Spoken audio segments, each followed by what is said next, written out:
আমি আজকে আমার ফ্যামিলিদের সাথে শেয়ার করব সর্ষে পোনা। খুব সুন্দর খেতে, কোনো রকম কথা হবে না। আমি নুন হলুদ মাখিয়ে মিনিমাম 1 ঘন্টা আমার মাখানো ছিল নুন দিয়ে। ভাজার সময় আমি হলুদ দিয়েছি।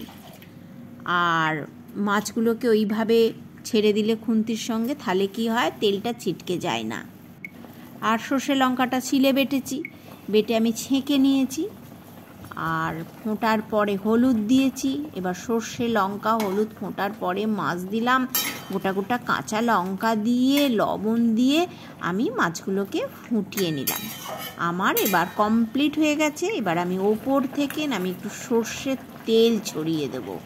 ব্যাস, আমার কমপ্লিট পোনা সর্ষের ঝাল, গরম ভাতে মাছের ঝাল আর আলু ভাতে। কোনো রকম কথা হবে না। বাড়িতে কিন্তু অবশ্যই ফ্যামিলিকে করে খাওয়াতে হবে আর আমার পাশে থাকবেন।